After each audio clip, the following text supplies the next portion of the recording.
But to revisit something as traumatic as abuse can be frightening up front, but it's certainly worth the healing that's going to come out on the other end.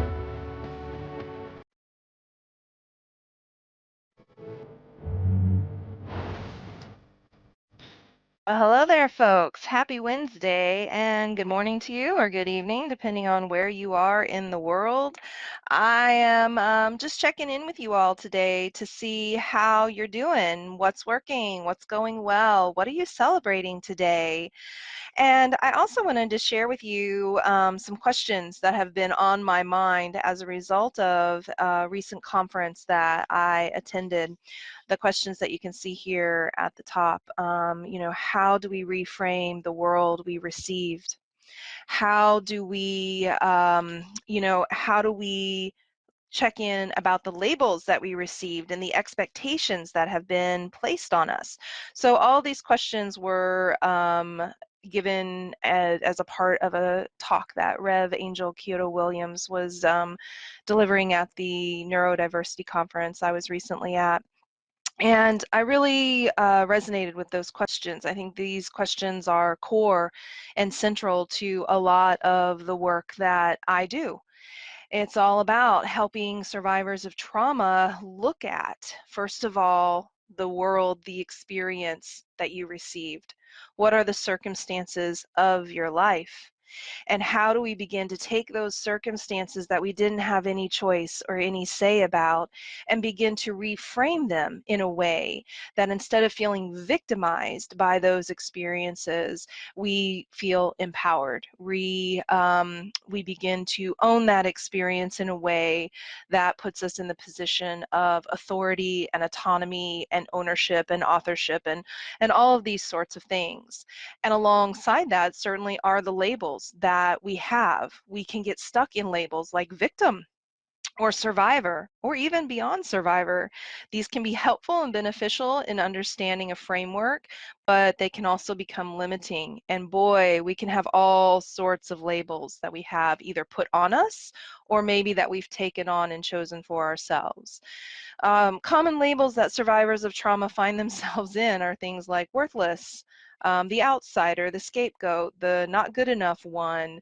I'd love for you all to share some of your labels here. How do you label yourself? How do you define yourself? How were you labeled by people?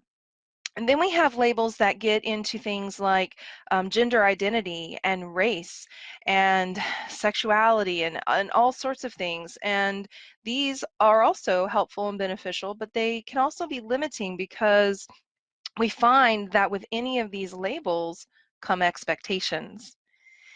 And so when thinking about how to live an empowered life, a life that really is our own, that is about us and for us, while being able to take into account those who are around us, how do we begin to communicate? I loved what she said, our unique expression of self in the midst of the containment of society.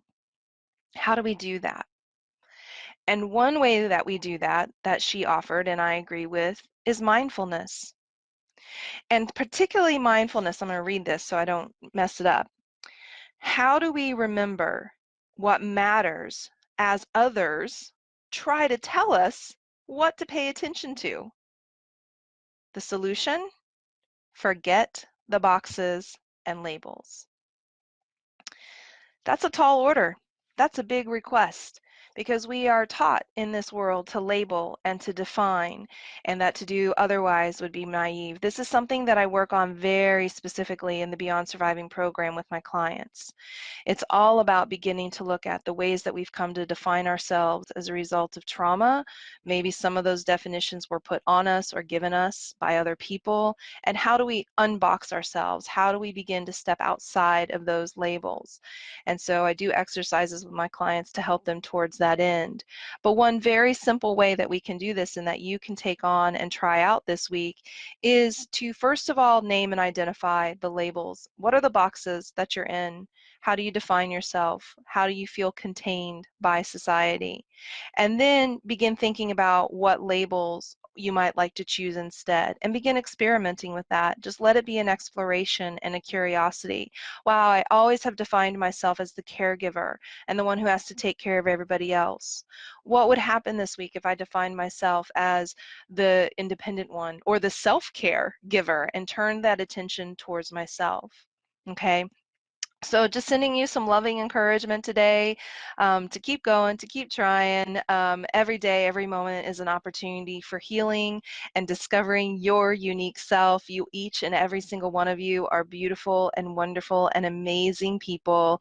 And as we strip away those layers of trauma and the labels and the definitions and the expectations, we find ourselves arriving at who we really are.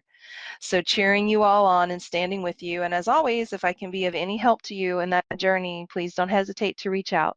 Have a great rest of your day. Talk to you soon.